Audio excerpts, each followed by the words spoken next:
that's me, Caroline. You're probably wondering how I got in this situation. Well, for that, we have to go back to this summer. This lady, my birth giver, some call her my mom, found a house with 42 acres of land and a pond, which is very different from the current suburban house with 3/4 of an acre of land. So, my mother shows the house to my dad.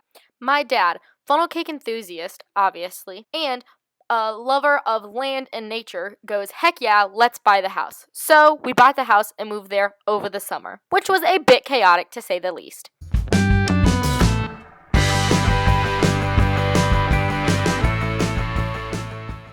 We already packed the muffin tins, so we wanted to make corn muffins, so we had to make a corn cake.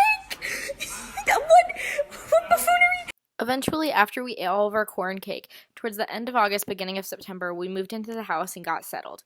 And this next part is me telling you, giving you a little property tour, property brother vibes. That right there is the property that we bought. The tiny houses in the middle, there's the main house, the shop, and the barn.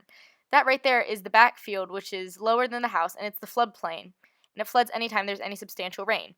That right there is the Yadkin River, which is Davidson County's watershed and basin that is connected to High Rock Lake. Because the Yadkin is literally in our backyard, it floods basically every time it rains.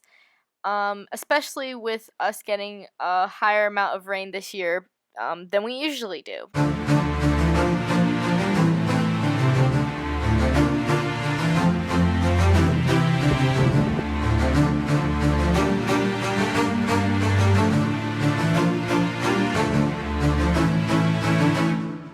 Okay, so this is like the Muddy Creek Bridge, and this is Friday, and I'm an 8A student, so I didn't have to go to school today. But if I had to have gone to school today, I would not have known how to get there because it is flooded. Like, the road is closed. It is off limits. It's been off limits all day, and it has just risen. And this is usually a cattle farm, and the cows are over there. That's where we were a while ago when I took the pictures of the cows. And then now over here, like, the fencing is underwater because that's where, see, yep. We love taking a 30-minute detour anytime the bridge is out because of rain for, days at a time. So this is October 30th, and it rained like a lot. You know that Thursday, October 29th? And this is like the trail that's like part of our property, and it goes all the way down to the Yadkin. The Yadkin is like literally way down there. It rose like 20 feet from like where it was this morning, and I didn't take a photo, but it's been rising, and basically our 12 acres back there are like flowing like with the river, and as it's flowing, you can see all the junk is coming down with it. I know this litter and pollution isn't good for the environment, and now that we are responsible for keeping this land healthy, it's my job to clean up this mess instead of ignoring it and letting the wildlife and ecosystem suffer. Even though I wasn't the one to put it there, it's still a responsibility that we should all take care of the earth. So, the problem is that I'm lazy by nature.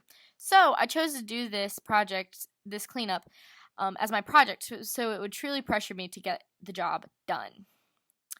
So to do this, I had to come up with a plan. Some would call it a SMART goal.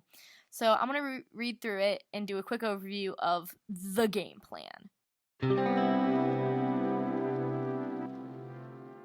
So this is my SMART goal. So we're going to start off with the S. I want to clean up the Yadkin River watershed. The person who is doing this is mostly referring to myself, but we may also need my dad's help with the bigger pieces like the full-size telephone poles. My friends would also be down to help out cleaning the floodplain because we're just that cool. What we're doing is obviously cleaning up. We are cleaning up along our stretch of land and the clear-cut floodplain right next door. We may reach out beyond that, but I wouldn't make any promises. We're cleaning up our community so the animals, people, plants, and abiotic factors like the water and soil aren't affected by this solid waste pollution. It can be mistaken for food by animals. Plastic breaks down, leading to microplastics, which can harm wildlife and most likely eventually us. The plastic basically breaks down. Animals eat it, then we eat the animals that eat the plastic, so then we'll have plastic in our bodies, and that's not where plastic is supposed to be. Trash just isn't healthy to be in the Yadkin River, where lots of cities get their water from, including us. Groundwater, being around 1% of Earth's total water supply, is another reason to keep this valuable water as healthy and clean as possible. We can't afford to contaminate fresh water right and left like crazy. Now onto the MA part of the SMART goal, or as I like to call it, the MA. So, we're going to measure it by taking pictures and showing the before and after of the areas we clean up, along with a picture of the sorted waste that we collected in total. We'll have piles for trash, burn in the bonfire, recycling, paper, plastic, glass, aluminum, and reuse. For example, if we find another perfectly good plastic lawn chair, then we're going to clean it off and reuse it instead of throwing it away. I will have done the first cleanup rotation of the floodplain by November 31st.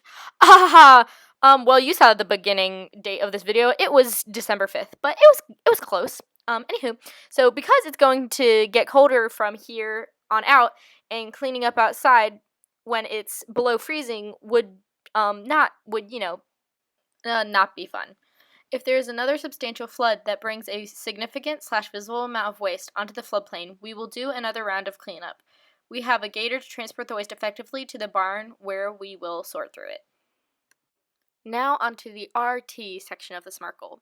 So, this helps by properly disposing of the litter so that it doesn't affect the wildlife and gives the land it's taking up back to the healthy environment. Litter that washes up on the floodplain comes from non-point source areas. The things that wash up vary, and so far none of them have been too detrimental to the environment. But one time, maybe a leaking jerry can be washed up and release gasoline into the water and VOCs that come with it. T. I will do the first cleanup by November 31st. We saw where that went. It was December 5th, but it's okay. We got it done. With the bulky parts being cleaned up Sunday, November 22nd. Okay, so we saw it was the 5th, but with the second cleanup happening during winter, maybe a fun snow day adventure between November 31st and December 10th. There was no snow. It was actually pretty hot during those time periods, but it was okay. For the written portion, I would like a general outline with bullet points done by November 31st and have everything 100% completed by December 15th. Okay, I'm not gonna lie. Today's the 16th, but we're getting it done, and I'm actually having a really fun time editing. As for bullet points and things, I actually did get the little script for this video done on time, and now I'm going off script, but it's okay. So, I have a game plan, but now I have to put it into action. Now, to do this, I had to assemble the forces, aka my great friends. Now, I may or may not have hit them up in a group chat and said, yo, y'all want to have a sleepover and maybe also use your manual labor for cleaning up, the trash around my property? And they were like, sure, heck yeah, we are bored. And I was like, yes. So December 4th, they all came over. We had a sleepover. It was great. The next day, we wake up, have breakfast, and get to work.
That became wet wall. There was so much of it. It was absolutely ridiculous to get. We did like 4 or 5 rounds at least. Life finds a way.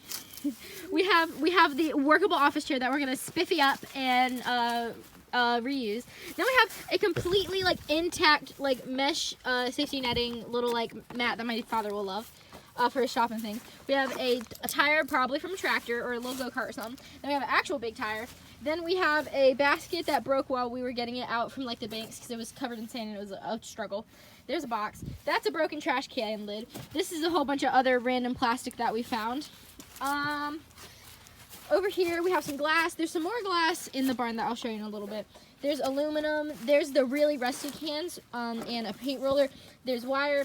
There's like a little oh my gosh, there's a little tiki lamp. That's fun. And then those two cans right there, they both are still full of soda, which is kind of funny. And then we have a completely intact little like oil can of oil. My dad knows the specific term. This is an intact bucket that once we clean, it'll be great for the shop. We have a broken big plastic thing, a thing full of other oil. We have a thing of broken bricks, which is tough. We have this bucket, which is definitely broken, and then we have another very broken bucket. Then over here we have a whole bunch of this like styrofoam, like thin plastic sheeting that was just all in like a pile, kind of spread around. This is a complete styrofoam like little box right here. That's a huge piece of plywood. This is all the different wood we found.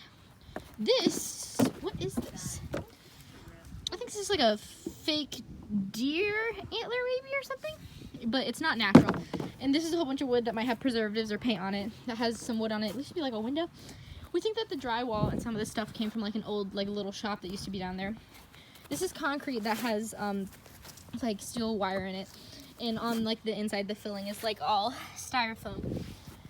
And then over here we have the things that are also going to repurpose is a little like saw bench right there.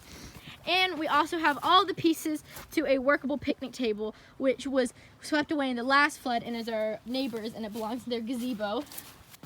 Ah, there it is. And then here's our bucket with a mason jar and some other glass bottles that once they spiffy up might be really cool to reuse. And like DIY Etsy projects and things. So that's the haul so far. Yep, bye. Blowtorch that literally has oil still in it that my father found. This is like a good $20. Like, that's solid. And it's still functioning and everything, so that's great. Okay, so that was really fun to edit. I had a really fun time doing this project. And what I've really learned during this whole thing is that just because you're doing a job that's going to help the earth, or, you know, any job really, with creativity and friends, you can really make it like a fun time. Like whenever we were there, we were talking about how it was just such a vibe and it was just such a good time. Like my friend Caitlin and Kinsley and Emily, they were all like, yo, this is the funnest time we've had in like months. And we were like being super productive during it too. Like it was awesome. I'm definitely gonna do more of those, like unironically, like not because I have a project, but just for heckin' fun.